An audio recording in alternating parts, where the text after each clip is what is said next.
Hi అండి, అందరూ ఎలా ఉన్నారు? ఇవాళ మనం చాలా సింపుల్గా మామిడికాయ ఎర్ర ఆవకాయ ఎలా పెట్టుకోవాలో చూసేద్దాము. చాలా స్ట్రైట్ ఫార్వర్డ్ రెసిపీ. నేను దీనికి ఏమేమి ఎంతెంత తీసుకున్నాను అన్నది కింద డిస్క్రిప్షన్లో పెడతాను.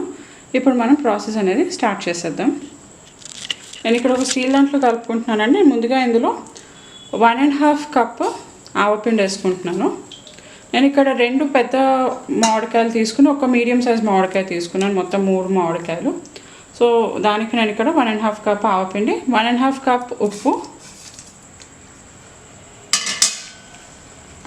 ఇంకా 1.5 కప్ కారం. సో మనకి ఆవపిండి, ఉప్పు, కారం సేమ్ మెజర్మెంట్స్.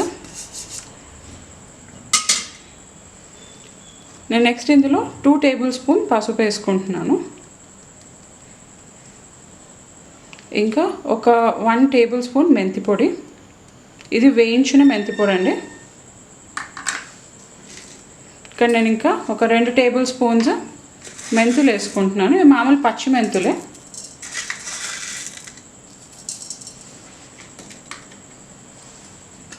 నేను నెక్స్ట్ ఇందులో ఒక టేబుల్ స్పూన్ ఇంగువ, ఇంకొక 20 నుంచి 25 వరకు వెల్లుల్లిపాయ ఇలాగా నేను తొక్క తీసి వేసుకుంటున్నాను.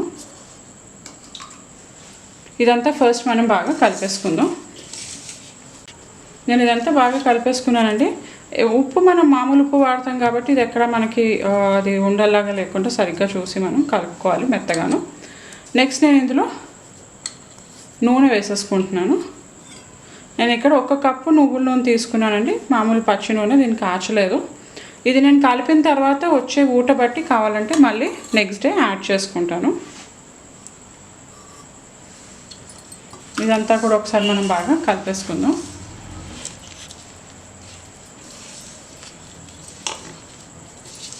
నేను నెక్స్ట్ ఇందులో మనం ముందుగా కట్ చేసి పెట్టుకుని మామిడికాయ ముక్కలు వేసేసుకుంటున్నాను. నేను ఇది కొద్దిగా ముక్కలేసి కలుపుకుని అది మళ్ళీ నేను వేరే గిన్నెలోకి తీసుకుంటున్నానండి. ఈ రకంగా మనకి ముక్క పిండి కరెక్ట్గా కలుస్తాయి.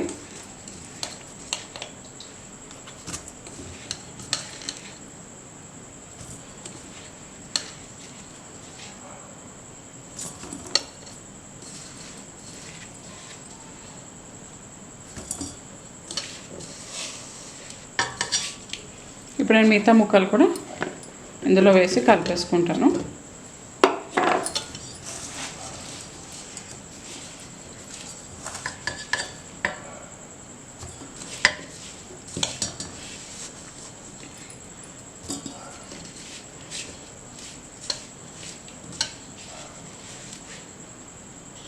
నేను ఇదంతా బాగా కలిపేసుకున్నానండి ఈ రకంగా. ఇప్పుడు నేను పైనుంచి ఇంకొక 1/2 కప్ నువ్వుల నూనె వేసుకుంటున్నాను.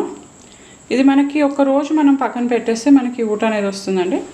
అప్పుడు దాన్ని బట్టి మనం ఇంకా కావాలంటే ఆయిల్ యాడ్ చేసుకోవచ్చు. ఇది ఎర్రకాయ కలిపిన తర్వాత నేను ఒక రోజు పక్కన పెట్టేశానండి. మనకి ఇది చూస్తే కనుక మరీ ఎక్కువ మనకి ఇది ఊట రాలేదు. నేను ఇందులో ఇప్పుడు 1 కప్ నువ్వుల నూనె వేసుకుంటున్నాను. ఇది పచ్చి నూనె, నేనేం దీనికి కాచలేదు.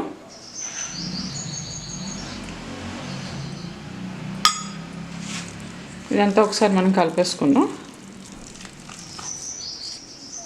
నేను ఇంకో 1/2 కప్పు కూడా వేసేసుకున్నాను. ఇది మనకి కాయ బట్టి ఊట వస్తుందండి. అందుకే మనం ఒక రోజు ఆగి మనం మిగతా నూనె కలుపుకుంటే అది మనకి కరెక్ట్గా ఉంటుంది. లేకపోతే అది మనకి నూనె ఒక్కొక్కసారి మరి ఎక్కువ అయిపోతుంది. ఇప్పుడు ఇది మనకు కరెక్ట్గా ఉంది. ఈ స్టేజ్లో మీరు ఒకసారి ఉప్పు కూడా చెక్ చేసుకోండి. కావాలంటే కొద్దిగా మీరు ఉప్పు కూడా యాడ్ చేసుకోవచ్చు. యాడ్ చేసుకుని ఇదంతా కలిపేసి మీరు సీసాలోకి తీసి పెట్టేసుకోవచ్చు. నేను దీనికి ఎగ్జాక్ట్గా ఎంత తీసుకున్నాను అన్నది కింద డిస్క్రిప్షన్ బాక్స్లో పెడతాను. మీరు అది చూసి ఫాలో అవ్వచ్చండి. ఇంకా ఇది కనుక మీరు ట్రై చేసినా మీకు ఏమైనా డౌట్స్ ఉన్నా నాకు ఒక కమెంట్ పెట్టండి. నేను దానికి వెంటనే రిప్లై కూడా ఇస్తాను. సో ఈ వీడియో కనుక నచ్చినట్లయితే లైక్ చేయండి, షేర్ చేయండి, ఛానల్కి సబ్స్క్రైబ్ చేయడం మర్చిపోకండి. ఇంకో మంచి రెసిపీతో మళ్ళీ కలుద్దాం. అంతవరకు బాయ్.